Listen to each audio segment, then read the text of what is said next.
Arishi Casabrana aso mema obibiara akwaba edemoba eye Passion TV akanka se yababwa no omamusem nia etwegu awamansin dinseni na sabri yababwa biara mesoma jebre na me besom se kase dika na edihwe o Passion TV eso na ensem no edos ye pa na mo de bedimu akotene ebiri se ye na ye ni se LGBTQ+ na ehun frama eni na mo memu kwepue atoyna no fune TV no eyade a akokopiem ewo eye atembua fie kase a eno ewo omemu ye beji sansemu enchiremu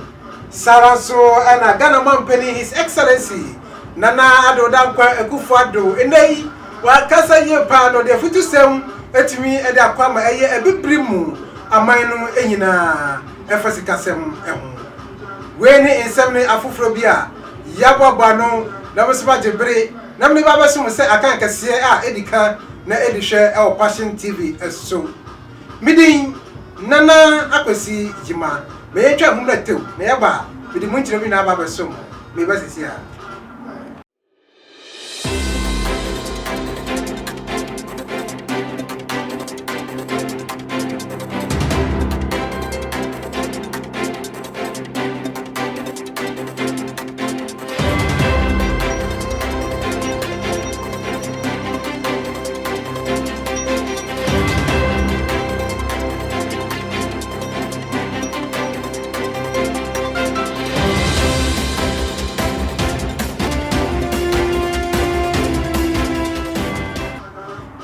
Mamina wasi na mama kwa basa sabri uguswa wo hwe ya akanka sele bi so ede mama e Passion TV eso afi jible netie kasere mu enchiremu ankasa ayade asene obepie mu e wo oman kompru Ghana mu na yade a atamoko kase mienu a eno e wo oman mu eye Supreme Court ena afi High Court no eno era betodwa se ayade a LGBTQ+ ene aye etwintwan ewo mrashe bedwofie nu impenifo amenu bi etimi akasa mu ye pa enye fedi agro na onomonyamfo Sam George ena afi onomonyamfo Alexander kwamana afinyo makin etimi akasa mu ye pa enkote se na emusi chachirese mu edito emonti. Listening to the Deputy Majority Leader speak on the business statement, he spoke about bills that have been referred to committees that they need to work on. I just want to draw the attention of the business committee to a private member's bill that has already had its report from committee late, the promotion of proper human sexual rights and Ghanaian family values bill, that they should table that for business of the house. We can begin to sit on it and do the second reading pending other government business. So if they can table it for next week, we'll be grateful. Mr. Speaker, and just to add to the point made by you, we have two court actions, a High Court and a Supreme Court process against it. So you're right that we may have to do the consultation with the Speaker to determine whether or not, in view of the constitutional interpretation being sought, we could proceed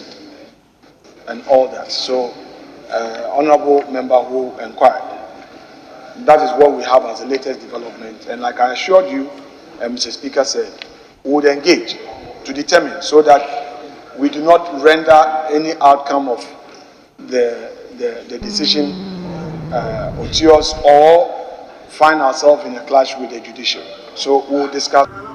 Na adesi perifo ekwakwati omumre wanu onomonyamfo Sam George ono oye mrashe bedwumni ene ma ni go pram ana afi deputy majority leader onomonyamfo Alexander kwamna afinyo makin ana yekwati nsemu enchiremu efi omocheno migusu amede akankase no mu enchiremu esomo ewo Passion TV so na we Ghana mampeni His Excellency Nana Adoda Kwa Akufo-Addo ono ana watimi ade afutusem etimi apama abibrimu amani na se mbembrem obia mbor ho so na omma ne ntutui efasikasem no obia mbor ho se obetimi ama agina abrane na mbembi obehwe na abibrimu amani no obehwe no machi omukro wana chese wode nam nkrofo man so abosie ya na omagia esa na edi ohaw ene abrinsipa na de abre amayno. Today, I dare say the power and commitment of one of the most relevant financial institutions in our continent put African lives before its bottom line and financial ratios.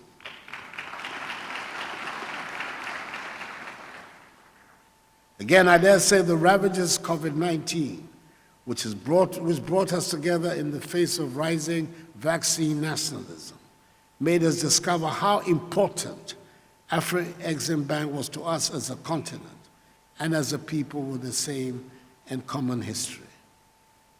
The continued growth of Afro-Exim Bank and development of Africa, again I should say of African countries around the world, have become so intertwined that the question is no longer what we should have done in the face of these major causes if Afro-Exim Bank had not been there. Instead, the key question for us gathered in Accra today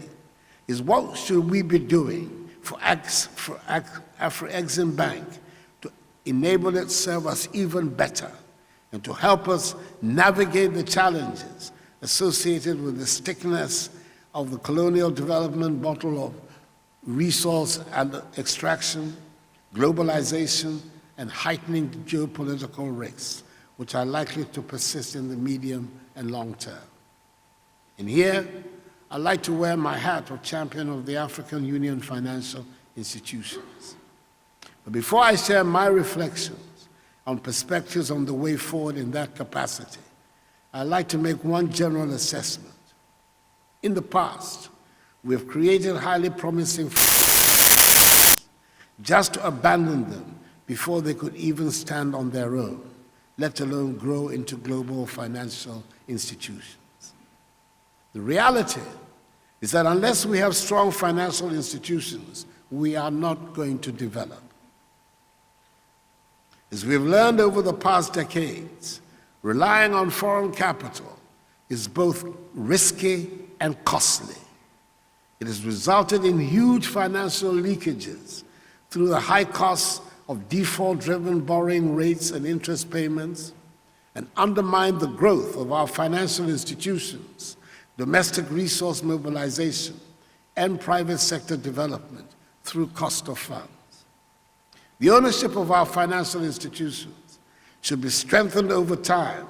to enhance continuously their development and relevance. Two interventions are important to strengthen the development impact and financial wherewithal of our development financial institutions. They are capital and effective coordination with the African Union. Regarding the first set of intervention, capital, I want to reiterate that despite consistent efforts made by many African governments, including during extremely difficult macroeconomic and global operating environments, our development finance institutions remain highly undercapitalized. Adishi mayemfimu ewo Ghana man penny His Excellency Nana Addo Dankwa Akufo-Addo ensem dia na ye kwako biemu ewo Asante Mwantemu na ehonu ena prokitwa bia eno eye tonkwase na eyade a adehye a omwo ho ekire se ka eye social amenities badia na chese eyade abom kura ti se na sebe junso abo akoko omo kire se ba eye network mu sensem ena fe akwan papa nsu papa a umbenya annom ebo mpom etimi aye didi a na omo de umunye bi na omo kan kura. Baby a toilet ne wo no baby a omu ni gu anya fe basa baby a be fe bia toilet ya ho kire papa adane se me kwafom e ka sei anka betie bi mu enti na che se ye ni eyi bia wo krom ha wo ma bodewura boa so still baby e kono sa na egusoko network no nso ye de abesi wo kinjan power bia nim ye kola ye ho kire papa ye bre awosani amanyina emu aban wo mu waye gotes no emu ye ntumi fem basa no so enkola kra betwa kwa yesoro adane sei enye obi na bua yen a anka gota no bi achi akwala no bi network nsɛm ubɛyɛ kɔɔ sisi a ubɛbrɛ saa ansa na watumi ayɛ kɔɔ ɔno kɔda nkyɛn a yɛ kwan megye di sɛ ɔde ma contractor no bɛtutu kwan no so wie yɛtutu yɛ nneɛma no ɛsɛ bridges yɛwɔ kwan no so wie no wagya kwan no ato hɔ ama sisi a nsuo tɔ a yɛn ho kyerɛ yɛn ɛwɔ kuro no mu yɛsan yɛ tɔrɛta a yɛkɔ so ya wobɛhwɛ a yɛase fem paa yɛhawo paa ɛwɔ kurom ha ɛha yɛn paa ɛno no yɛsrɛ sɛ network asɛm deɛ ɛyɛ problem kɛse ama yɛ akuro kɛse bia kora kuro kitiwa bia wɔkɔ sɛsie kora no wobɛhu sɛ network deɛ ɛyɛ adwuma wɔ hɔ ba sɛsie deɛ network no ɛyɛ problem kɛse ama yɛ paa ɛwɔ tonkwase ha a ɛma sɛsie no wobɛyɛ kɔ kora ɛgye sɛ wobɛfuru adua bi ansa na woyɛ kɔ wankasa wo ho ba so a wo hu sɛ amanfo no hange ɔmo phones ansa na ɔmo yɛ kɔ na ayɛ problem ama yɛ yɛgya nan a yɛkɔ so ama yɛmfikyire nyinaa yɛ agya nan yɛbɔ yɛn homɔden sɛ yɛbɛsi bi nso yɛnya boafo bi a ɔmo bɛba bɛboa yɛn nti ama yɛntimi nsi agya nan ɛwɔ kuro no nti yɛni bi kuraa ɛwɔ kuro no nti aban no mɛboa yɛ call center yɛbɛyɛ kɔ a ti sɛ yɛfuru dua ti so obi kuraa na bɛfrɛ anaasɛ yɛsɛ yɛyɛ adwuma bi aban adwuma bi yɛnkɔkɔyɛ bi a yɛntimi cause yɛnya service ne nyɛ call bra no nti wobɛkɔ akɔyɛ kɔ a ti sɛ wokɔforo dua ansa na wayɛ call no ebese mfie nan ne a yɛde po ni besi hɔ no yɛfa bibia meto so kuro atwa yɛ ho ahyia nyinaa wo bi tonkɔ ase kuro dua nko a yɛni saa de ni bi na ma yɛmfimu ɛwɔ tonkwase ɛwɔ asante montem yɛ da so yɛgyina mu ɛwɔ asante montem hɔ a na ɛhɔnom ɛna ababɛtotwa sɛ ɛyade a mpanimfo a ɔmohwɛ ɛyɛ river Offin ɛso ɛboa ɛmatemamfo a mowɔ asante montem tumi nye supapa ɛnum no atumi ɛne apolisifo aka bom edidwuma bi a wɔmatumi akɔte ɛyɛ nipa mienu a afoforo mo kan do wɔmadwa no mo nsa ntumi anka wɔn ni nyina ɛne sɛ illegal money ɛyade a wɔmu tubi baba pa ɛnyɛ fedi agro ɛwɔ river Offin ɛho. This act is being done on one of the tributaries that serves the Offin River. Once the activity prolongs, it's going to impact on the flow rate of that particular tributary, serving the volumes to the reservoir. In other words, what it means is that we are going to get a low flow that fills the reservoir, and invariably the volume will drop. And when it drops, we cannot absorb the actual reservoir volume we need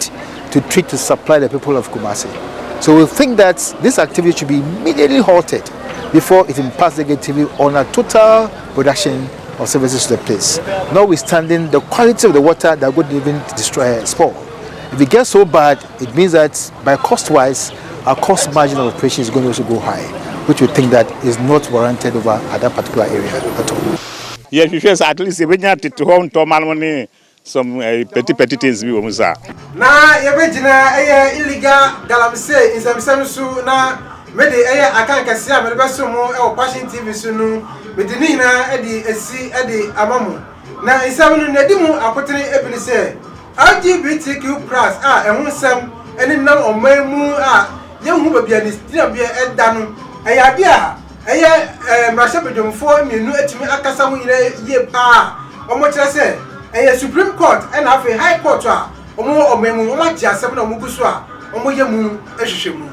Saransu ana tonkwasi ewa asante montemu timamufo a omo ekire se eyade nsupapa akwan ana afi network mu so nsem de se abọ mo ti se na sebe junso abọ akoko na we ni nsem ne afoforo bi a yeboabo no na be so mejebre na be so mu ewa Passion TV so na me nyina na me fa enchia kese pa emfa nkoma miakasa me papa Mr. Isaac Ochiri and Ave Antimata mo share me live Passion TV so enchia kese enkomo me pa kasie aboafo mo boa me aboabo no nyina de ma me Evans into osanso me editor bakope saranso na wofa Kofi Asiedu ono so obomachi dobi ye pa na dan ni bi osemufo peni ma akan kase a me be so mo Passion TV so Auntie Abby, baby, I will be as me tell you, pa. Minister Ocean Live, our Passion TV, as so. Meeting Nana Apesi Juma Macram.